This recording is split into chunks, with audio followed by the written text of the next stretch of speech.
เขากินนี่มีอยู่บ่ยังมีอยู่บ่เขากินบิ๊กตื้อบ่มีขอน้ำไผแต่ละมื้อแม่ก็โจต่อเลยช่วยต้อนขอน้ำลูกน้ำหลานโอ้บิ๊ก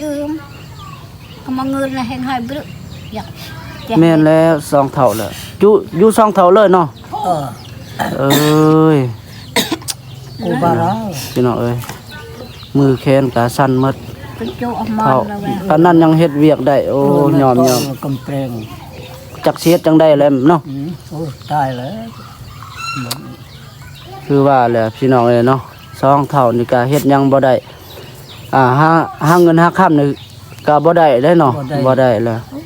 จักปีแล้วอันนี้บ่ได้เฮ็ดหน้านี่5 ปี5 ปี4 ปีเลย4-5 ปีเนาะถือว่า4-5 ปีนี่แหละปาโธ